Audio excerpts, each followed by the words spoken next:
Hey everybody, how's it going? This is Steven GetMoneyMyrick, and you are watching Friday Night Recap, the show where we break down what has been happening this last week in the world of Magic the Gathering. This week it was pretty exciting. It was the second week of Throne of Eldraine, and I got to compete in two different events. I got to do another pre-release on Friday. It was a 4-man pre-release, and then I also got to do a draft on Saturday for draft day. So we're going to be breaking down both of those events. Like I said, the pre-release was only 4-man. Be going over that. It was pseudo pre-release, and also going to be talking about my draft.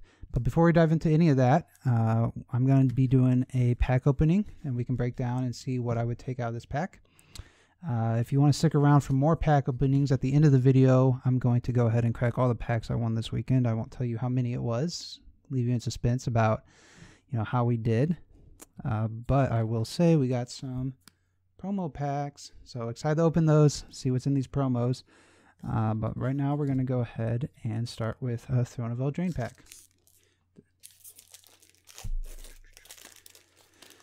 So we're just going to be discussing options here. Our first option is Fairy Godmother. It's a white 1/1 flyer, very aggressive card. Works very well if you're in a aggro Boros strategy. Next card we have is Runaway Together. I love this card. I've been playing this card with Tome Raider, the 3-mana 1/1 flyer that when it enters the battlefield you draw a card. Just the ability to keep casting that while also bouncing theirs. Runaway Together is 1 in a blue. Choose target creatures and bring them back to their hand. Okay, our next card I would not consider taking. So right now I'd be on probably Runaway Together. Our next card is Embereth Paladin. It's just an aggressive red drop with haste. Just the fact that he has 1 toughness makes him rough. He's a good blocker, but you don't really want to be blocking. The next card we have is Shining Armor, which is a white artifact. I honestly don't know what this does. It gives it +0/+2, and you can attach it to a Night when it enters the battlefield. Otherwise, it has Equip +3, +0/+2, and has Vigilance. So I would not consider playing this card. And now we're still looking at Runaway Together, Fairy Godmother for an aggressive. Next card is Two Unveiled Tree Folk, another card I'm happy about. It has an Adventure, put 2 +1/+1 counters on a creature, or it's just a 6-mana 6/5. Good strong card, solid common that you want in your decks, but not something I'm interested in first picking. Next card, Smitten Swordmaster, another card that just sort of gets there in a few decks. 2/1 lifelink is pretty relevant. The 1 toughness, you don't get punished as much in this format as you do in other ones. Our next card is Outmuscle. And I like this card a lot. I'll be talking about this card because I played it in my sealed event, my pre-release deck. I'd probably be taking the Outmuscle over Runaway Together because I kind of like being green whenever possible. We got Prophet of the Peak. It's colorless. It's always nice when your first pick if it can be colorless. It's a 6-mana 5/5 that lets you scry 2. It's a little expensive. I'd probably still be on Outmuscle, but it is nice being able to keep yourself open. We also have a Red Cap Raiders, 2 in a red for a 3/2 when it attacks, and blah blah blah. You don't want to take Red Cap Raiders. It's too much work. Gingerbread Cabin is one of the better lands because a lot of times, just having the food token is pretty helpful. But still would probably take Outmuscle. Okay, first uncommon, Skull Knocker Ogre. It's a 4-mana 4/3 in red. When Skull Knocker Ogre deals damage to an opponent, that player discards a card at random. If that player does, they draw a card. So you thought it was a good card until they got to replace it. I'm not too interested in them playing that deck. Next is we have a Storybook Foulmire Knight. I like this card a lot. The fact that you can do 3 mana, lose 1 life, draw a card is nice. The fact that you get a Death Toucher can stop a lot of aggressive strategies. It looks cool. It's uncommon. I'd probably be on Foulmire Knight right now. Ooh. But our next uncommon, Mad Ratter. Whenever you draw your second card each turn, create 2 1/1 black rat creature tokens, and it's a 4-mana 1/2. I would actually probably take that over Foulmire Knight because I want to be in the blue-red draw strategy whenever I can. I love to draw cards. But our rare, which is what I would probably end up taking here, is Lovestruck Beast. This card has been very strong against me. Some of the events I played in, just getting the 1/1 on turn 1, the 5/5 on turn 3. Hopefully we get Foulmire Knight somewhere else down the pack, so we can have some more 1/1s to help it attack. But I would be on Love Strike Beast, followed by, you know, and I'm hoping one of these green cards wheels, like maybe the cabin or maybe the tree folk wheeling for us would be nice. So that's that pack. Like I said, if you want to stick around and watch some more pack openings, those will be at the very end of the video. But now we're going to be jumping into how my events went. So the first event I want to discuss is the pre-release. So I've got the pre-release pulled up right here. This is what I opened, and what you'll notice right away is I had some nutty cards in green. I had the Great Hinge, awesome card. I had Keeper Fables, what a beast. I had Surf Aaron. I had Wildborn Preserver, 2-mana 2/2 that you can pay X, and we do put +1/+1 counters on it. Insane. I got Sport Cap Spiders. I mean, this is a sealed deck, right? I knew I was playing green, and I was just trying to figure out what the second color I want is, and I ended up going in black, specifically for Forever Young and Witch's Cabin, as well as Reaper of Night. I like that card as a finisher, but the reasons I went with those is because, and Reef Soul, just because it's a very strong removal spell. The reason I went with that is because Forever Young allows me to bring back these insane green cards that I pulled. Right? Wicked Wolf. I didn't even discuss Wicked Wolf. So I was feeling great about my deck, but one thing you'll notice, and I really wanted to do that green-black, strategy. One thing you'll notice looking through this deck is I don't have any curious pairs. I know it's crazy talking about these awesome green cards I pulled, but not a single curious pair in my whole pool. I think that came back to bite me. Not a single baked into a pie. That's just nuts, right? I mean, how am I playing black and don't have any baked into pies? I didn't draw one. I didn't get one. I didn't open one. It just kind of sucked. So, foreshadowing some of my results. But let's go ahead and switch over and talk about how the deck played out. So, in match 1, game 1, I was against a black-green deck. So I was playing black-green. I was playing against another black-green deck, and they had a turn 1 Eye Collector, which is a 1/1 flyer. I'll tell you right now that made my Marrowleaf Rider, which is a 3/1 for 2, look very bad. But we got our Keeper's Secrets out and got to draw cards off of that. We got to play the Great Hinge off of the Keeper's Secrets, which dropped its cost by 4. Great Hinge obviously is insane. Play it anytime you can. The fact that you don't even have to spend the mana, you can just tap in, gain 2 life is awesome. And actually, Garenbrig Paladin as a 5-mana 5/5 just felt huge, especially when it's coming in as a 6/6, right, with Great Hinge. But, this is one of the advantages I want to talk about is if you can stay monocolored or near monocolored, you're going to be able to get those adamant triggers. Your mana base is going to be a lot more solid. So I ended up playing, I believe, 12 Forest and 6 Swamps. I really wasn't looking to do too much with my black. I was definitely more interested in my green. So, yeah, we won that game. Match 1, game 2, we had a sick curve. We played Surf Aaron on turn 2. And actually, the Spore Cap Spider on turn 3 ended up being big game because on turn 4, we outmuscled the Surf Aaron. So we put up 4 adamant. Again, an advantage of playing mono green. So we put a +1/+ counter on Surf Aaron, had it fight a creature, kill it.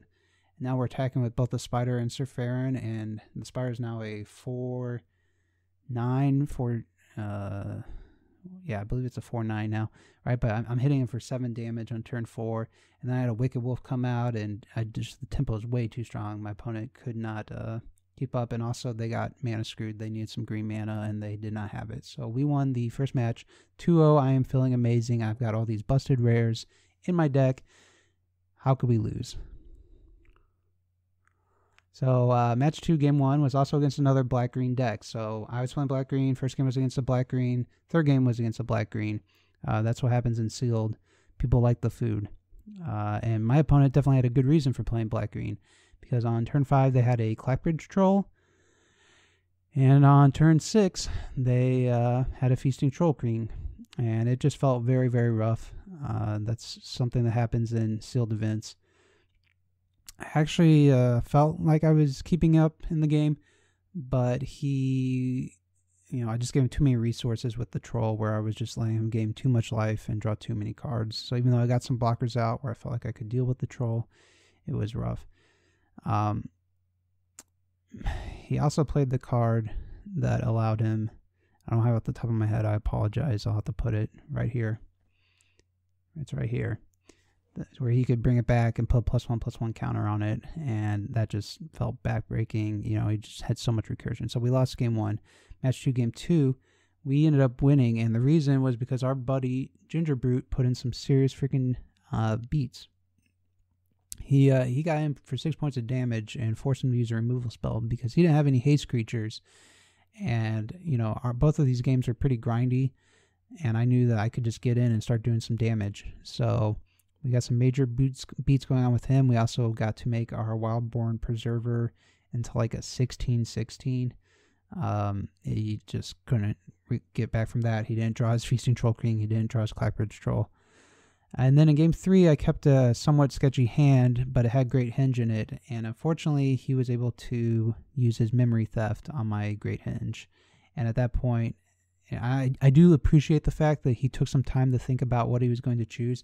It's like, buddy, you got to take the Great Henge. But I had like a Garenberg Paladin or the Great Henge. It's like, okay, take the Great Henge. So he took that, and that felt bad. The board state did get very congested. It ended up actually going to a tie. I think I might have won if the game played out. I was definitely more interested in attacking at the end there, trying to get him down, trying to get the win. And it didn't feel terrible doing that. But in the end, we ended up tying. So we have 1 win and 1 tie after 2 matches. And then match 3, we were playing against the guy with Mardu Knights. And this is the first chance I actually got to play my Stone Cold Serpent in game 1. And I got to bring it back with Forever Young. And I had a Great Henge out. So it was pretty rough that game 1. And my opponent, it was getting a little later in the night. And he was a good sport. And he was just not super interested in playing. So beat him game 1, feeling good. I'm like, okay, I'm going to be 2-0-1. Going to wrap this up, get first place. Well, game 2 happens. He mulligans to 5. But I keep a hand with 5 lands, Stone Coil Serpent, and a Forever Young. And that's it. And I play the Stone Coil Serpent on 2 because my logic is, okay, I'll get it back with the Forever Young. I also drew a Witch's Cottage, and so that's going to let me recur it as well. So I can, play it on turn 2, bring it back, play it on like turn 4, bring it back, play it on turn 6, bring it back, and just have this recurring threat that he has to keep dealing with. Unfortunately, Scorching Dragonfire exists in this format, and apparently it exiles, so keep that in mind.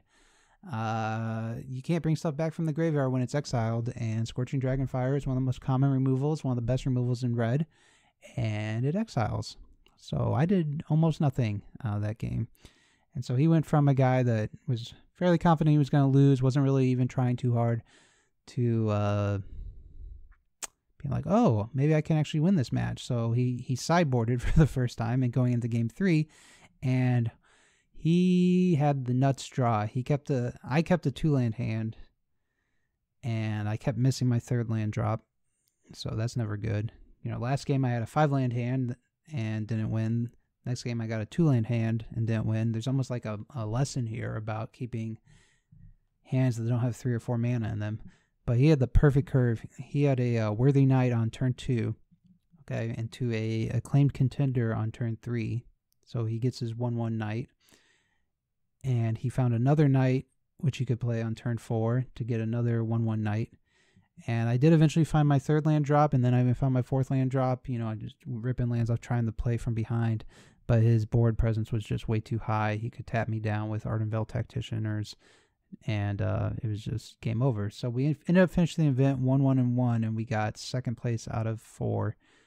Definitely was feeling confident that I was finally going to get my first win of the format, even if there were only 4 people. But we ended up finishing 2nd with 1 win, 1 loss, and 1 tie. So that's how my draft went Friday night. Or not my draft, my sealed event went Friday night. And then we had my draft Saturday for draft day for Magic the Gathering. I I was expecting there to be a lot more people at this event. I was actually pretty surprised by how few people were at draft. I go to a pretty large store, got about 40 people for each pre-release. So I was expecting there to be probably 2 pools firing at 1 o'clock. But there were only 8 people, which is fine. I mean, it was enough to fill a pool, but I was just a little surprised by how few people there were. I was drafting against some younger kids, so it's always the pressure's on. You know, you want to lose to the young kids. But we got pick 1, pack 1. It was a pretty easy Gilded Goose. This card is just great. It ramps you into whatever you need. So if you have a great bomb on turn 5, you can ramp that out on turn 4. If you have a strong card on turn 3, you can get it on turn 2. It just makes your game a turn earlier. He's also great. He or she is also great in the black-green food deck. Food is just a great mechanic for draft because of all the life it can gain for you. You know, obviously a lot of people are playing it, as I mentioned in our sealed event.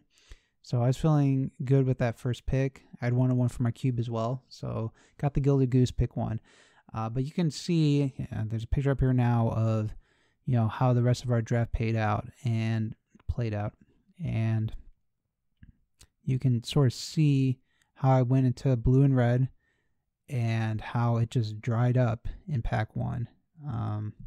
You know, we were just not seeing any of our blue and red cards. And so I was like, okay, what am I doing? So I started switching back into green. And then in pack 2, we opened Gadwick the Wizened, which is a complete bomb in a limited format. It allows you to draw a lot of cards. It allows you to tap down threats. And I was like, okay, I'm going to be blue. And you can see in pack 2, I got hooked up big time in blue. I got a ton of strong blue cards. I'm feeling great. Well, my opponents had... My 2 opponents to the right of me were both drafting blue. And you can see our results in pack 3. We got almost no blue cards whatsoever. I was able to get some white cards, and I was able to go into the blue-white enchantment deck, mostly being blue. I believe I played 11 blue sources and 7 plains. And you can see we have a ton of Trapped in the Towers, and we'll get into how good that card was in just a few.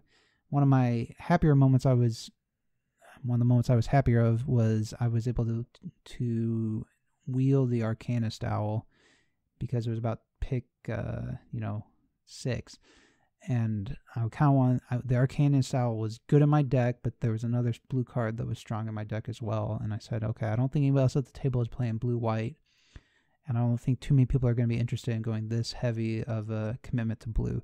So I kept it in the pack, and it wheeled. So that made me happy. It's like, okay, I'm in my seat at least.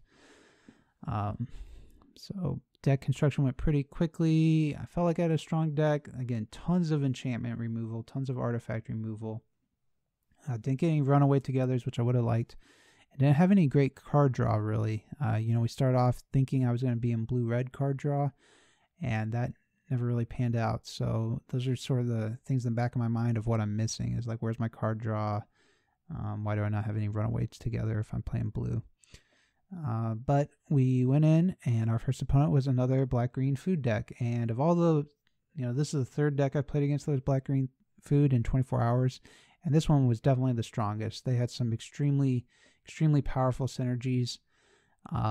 First of all, my enchantment removal was just terrible against him. He had a Witch's Oven, and, I would play my removal on it, and he'd have to sack it to the Witch's Oven, but he's still getting the food, and the food is triggering all sorts of other things he's doing. Specifically, he had a Deathless Knight, which he could keep bringing back every time he got food, because when you gain life, it returns from the graveyard to your hand, and it's just this hasty creature that's dealing a lot of damage to me. The other thing I completely whiffed on, and I don't know if my opponent was aware of it or not, but Archon of Absolution actually has, a line of text at the bottom of it that is extremely relevant, and I just kept forgetting it. I kept letting him attack for free every single time, and I had an Archon of Absolution out, and I think it would have completely changed the way this game played out if I would have been aware of it and been paying attention. So that's on me, that's on him.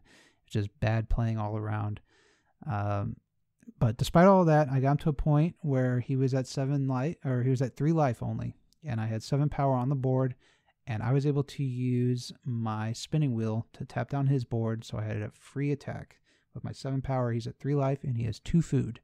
And I go, okay, he's dead on board, right? Because food gains 2 life, right? Not 3 life. So I thought food gained 2 life for whatever reason. So a lot of punting by me. I swung out. He cracked both his food. It's not like I missed them and was like, oh crap, I forgot about the food. He's going to gain the life. And why did I throw this game? I knew they were there. I just thought they gained 2 life. Not 3. So yeah, we punted that game. We probably were going to win. We had some flyers that he couldn't really deal with. But I just died on the crackback after that. I definitely brought in my second copy of True Love's Kiss for game 2. That Witch's Oven was wrecking me. I can say that I never... I'll get into this now. I have 2 copies of True Love's Kiss. I wanted it so many times against so many opponents, and I never once drew it. Enchantment removal, artifact removal is super real in this set. Lord Tupperware talked about it on the stream, Lords Unlimited. On the podcast, Lords Unlimited, and he was completely right. Usually you don't want to be paying 4 mana for this spell, but there are just so many targets you want to be going after. So I brought it in for game 2. That match was super grindy, but he never got his Witch's Oven out, and ultimately I was able to smash through his board with flyers. He didn't really get his engine going. He did have Tall as a Beanstalk, which gives a creature reach, but I was able to use my enchantment removal to take care of it. So we won game 2. And then game 3, he was just completely living the dream. It was almost like a seal or a constructed deck. He was able to pull off the Witch's Oven Cauldron Familiar combo. And the way this works is he would sack the Cauldron Familiar to the Witch's Oven, which creates a food token. And then he would sack the food token to bring the Cauldron Familiar back from the graveyard, which drains for 1. He gets 1 life, I lose 1 life. And he had 2 Cauldron Familiars, and he could just keep attacking with them and creating food with his Witch's Oven. And it was rough. He got the engine going, and I just couldn't win. So we're 0-1. I believe he was a pretty strong player. He'd been playing for a while. He was younger, but you could tell he was definitely highly skilled. Match 2, game 1. We were playing against Mono Red. He was pretty aggressive deck. He had Robber the Rich and then 2 Bloodhaze Wolverines after that. But I got him to a point where, Robber the Rich is not so great as just a 2-2 if you have a blocker that's a 3-3, which I had the Arcanist Owl. I also got out my Frost Queen as a 2-3 against his Wolverine. And he attacks with both his Wolverines, and I'm thinking he's trying to get in damage. And I know that if he can draw a card, then, I'm going to lose this combat trade. But I think he's bluffing, and he only has 1 red open. I'm just like, man, they don't have like a 1 red draw a card, do they, that can blow me out here? It's like, no, there's no 1 red draw a card that can blow me out. And then bam, he plays the Adventure part of Merchant of the Veil. Like, shit, So he blew up my Frost Queen and just went on to win that first game. Game 2, we played a Scalding Cauldron on turn 1, and we were able to animate it with Animating Fairy and just beat down with him for tons of damage. Got 2 or 3 hits with Animating Fairy as a 4/4 creature that our Scalding Cauldron turned into. In the end, we got him down to 5, but he had some removal from my creatures, and he had a Rampart Smasher, which is just a really, really big boy, and that was huge for him, and we just couldn't quite get there. So now we're 0-2, and I'm feeling pretty bad because, I have tons of enchantment removal. I've got a pretty strong blue deck. I still haven't seen Gadwick one time, the card that made me move into this deck. So that's been pretty disappointing overall. And, I set really high expectations for myself, and just going 0-2 just feels bad, knowing that no matter what, I'm going to be in the bottom half. So, we're going into match 3, game 1. This deck I played against was just insane. It was the blue-red card draw spell, and so that's the deck I wanted to be in, right? If you're Marion, he was the guy directly to my right, like I was talking about. So he was doing everything I wanted to do. He had an Improbable Alliance, and he got to draw through so much of their deck because he had a Sage of the Fells and a Mad Ratter. And basically, Sage of the Fells would come in and he'd draw a card and discard a card. And then when he did that, he would create 2 rats. And when those 2 rats came in, he could draw cards and discard cards. And there were just so many triggers going on, and he was just able to get through his deck. But he was a newer player, or at least new to limited formats, and he just didn't really have any removal in his deck. So I was just able to beat him with flyers, and the same thing happened in game 2. He had the Sage of Falls, and Sage of the Falls, excuse me, and he also was able to play Stolen by the Fae, where X equals 5. So he got to like just filter through his deck, create 5/1/1s. He got an Improbable Alliance again. This time I finally was able to get True Love's Kiss out and, you know, destroy something. I got the Improbable Alliance he had in this game. And eventually I got to play, the whole reason I moved into blue, I got to play Gadwick 1 time for X equals 5. I got to draw 5 cards. I had to discard down to hand size. And I was able to get that last win. So we finished 1 and 2. So not the best result. Definitely, like I said, have high expectations for myself, hoping next time I can come back in and get some wins. Hopefully I have some good news for you next Friday. Okay, and now for closing time, I just wanted to talk a little bit about Standard. Magic Arena has an event where you can play any deck you want in Standard. And I got to play the Doom Foretold Dance of the Mance deck. And if you have not seen this deck, I'll have a link in the video where we break over it. But basically, you play a lot of artifacts and cantripping artifacts that you don't care about if they go to the bin or not. And eventually, you set up a giant Dance of the Mance where you bring them all back as 4/4s. And this deck just felt amazing. I loved playing Doom Foretold and just sacking stuff that I didn't care if it died.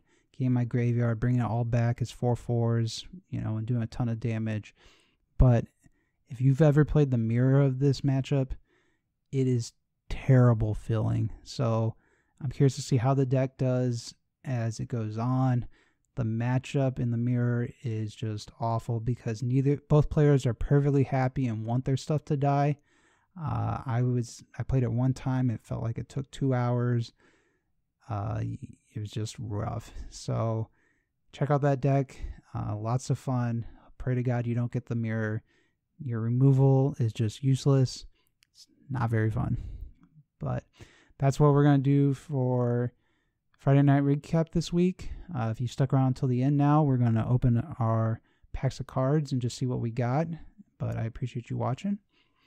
So we're going to open another Throne of Eldraine pack. I'm not really going to go through and talk about all the commons and uncommons, just the rares, see if we get anything good or not. So we ended up with 2 Throne of Eldraine packs and 2 promo packs from Core Set 2020 and a Throne of Eldraine promo pack. So what are our uncommons? Our Overwhelmed Apprentice, Red Cat Melee, and Savvy Hunter.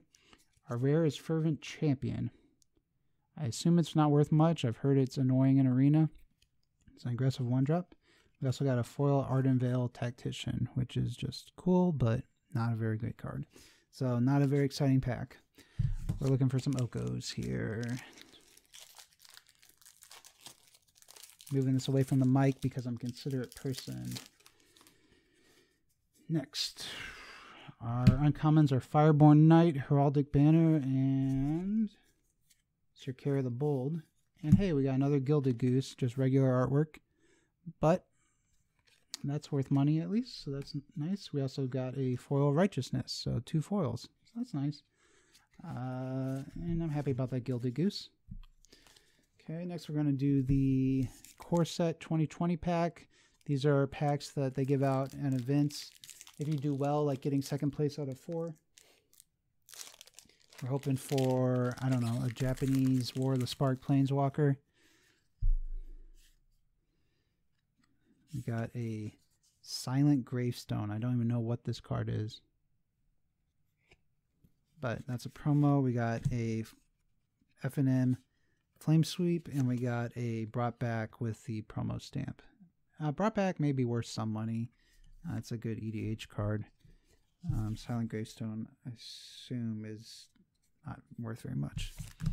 So that was a little underwhelming. And now, finally, Throne of Eldraine promo pack, and then we'll sign out for the night. Oko. I don't even know if you can open Oko. I would love some mythic rares. I've not gotten very many mythic rares. Oh, that reminds me. I got to pull that out. Here, give me 1 second here. So we got a Slaying Fire. Pretty cool looking art. We got a... Screw my... See that? Promo stamped Oko. I'm so happy that is going in my cube. Holy cow. Holy cow. Awesome, awesome, awesome. Only 3 cards in this pack. That's weird. The other decks used to give you a plains or a land that was promoed. But we got an arena code. I assume that doesn't work. But yeah, we got that Oko with the promo stamp. That has to be pretty freaking rare, right? I mean, how many can there be of this? I'm joking about Okos and we get Okos? Okay, but the other thing I want to show you is I did get rid of my Great Hinge. I actually trade away my Great Hinge for 1 second.